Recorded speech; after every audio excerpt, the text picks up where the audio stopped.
Hi there, landlords. It's Nicole, your landlord advocate. So today I want to talk to you about how to protect yourself from fraud. Now, there has been an epidemic of false claims against the landlord, especially when it comes to landlord use, because there is a lot of money involved. And this is when the tenant is suing you for landlord use because you've served a notice. Maybe, you might have served a 2 months notice, but now it's 4 months in terms of a service. So you serve a notice for landlord use, and then the tenant's going to come back at you and perhaps sue you for 20, 30,000, and now you are on the hook for around 20, $30,000, and it could be that you've done nothing wrong. So first of all, I always encourage landlords to ensure that you're acting in accordance with the act, which means that if you have an intent that you want to use a property for landlord use, you should follow through with that. Now, what often happens is that there are circumstances that might actually play out around that, which means that you began to move in and something might have happened. Something just in terms of an emergency might have come up for you and or your family member. And then now you're wondering kind of like what to do. And you may have had to move out of the property. And so what happens in today's marketplace with regards to these tenants is that they're keeping track of everything that the landlord is doing, but the landlord is not actually keeping track of everything that they're doing. And the landlord is not usually having a very good, strong, consistent documentation process. So it doesn't matter if you have had a tenant that you thought was an amazing tenant. A lot of landlords often get caught up in this story. And I hear this story all of the time.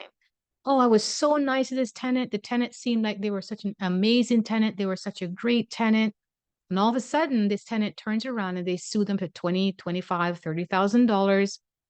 And the landlords are really caught up in this story and feeling like they've been cheated out of something. And really, they're caught up in this story around being the victim. So you can't really be caught up around this in the story of being the victim. You really have to begin to understand how to respond as a landlord. And number one, you're operating a business. And number two, you have to operate a business based on you being a professional at a certain level. So if you are sued for 20, 30, and or, maybe even $34,000, because, years in terms of the tenant suing you, and you've had some sort of extraordinary events that happened and or took place, and you're wondering kind of like, what should I do next? And or if you acted in good faith and the tenant created uh, a fraudulent case against you. So I've had it where I was representing this landlord. The tenant actually created a fake ad online and used the screenshots of that to start a case against the landlord. So it's unbelievable how greedy some people can be, and also what they will do to try to see if they can get 20 and or 25 and or $30,000 out of landlords, because they have this mindset that you're sitting on a pile of cash and you have this ever flowing, cash machine that is happening all the time just because they're paying you rent. And so they don't have a very good, healthy way to view um, landlords in terms of how landlords really operate their business, because they are also conditioned and taught by the media and or online and or the system that landlords operate in a certain way. So I should say, and I also always say this, there are some amazing tenants, they're great tenants, and then there are tenants that are just problematic and they're very, very toxic. And so if you're caught, and you have to really begin to walk this through in your mind, because sometimes landlords, they just have this fantasy that it could never happen to me. And it's happened to so many incredible landlords, really, really great landlords, especially when the landlord has acted with good faith and then they have to mount an entire case. They have to spend sometimes 4 to 5 months out of their lives defending themselves and mounting this entire case so that they're not going to be on the line for 20, 25,000 and or $30,000. So you really have to begin to operate at a higher level as a landlord. I want landlords to stop trying to blame the system, trying to blame tenants, and begin to take full responsibility about being a landlord that is educated, that is aware, that is in touch with the laws, that you really just have a very good, solid understanding around tenancy laws overall. And as an advocate, that's my job to inspire you and also to challenge you to know and understand the tenancy laws better. When you do, you will begin to build out each and every tenancy like a folder. You'll begin to have a documentation. For example, it should be that you have a Google Doc with specific dates that's written in it with everything, like you are journaling what has taken place with this tenancy, which means it's going to be impossible for you to forget. And of course, now you can go back to this journal entry and this kind of documentation. It should be that you're not spending all of your time text messaging and WhatsApping the tenant like you are their friend. You're not their friend, you are their landlord. So if you're caught up in having to defend yourself because a tenant that you thought was such a great tenant is now coming after you for 20, 25, $30,000, don't take it for granted that just telling your verbal testimony is going to get you off the hook.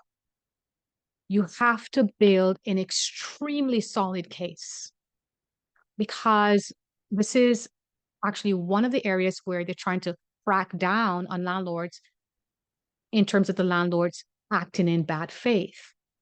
So I've talked about this so many times. I'm trying to encourage landlords that your documentation by far, I just had another landlord who won.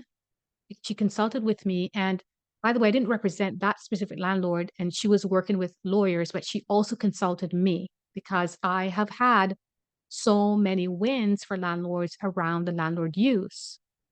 So she then said that Nicole, by far, the evidence, so her evidence package, as well as the strategy that they used in the hearing, was really what really nailed it for them.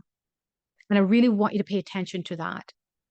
So if you're a landlord and for some reason a tenant comes back and they are coming after you for something, it means that they will do everything in their power to get it.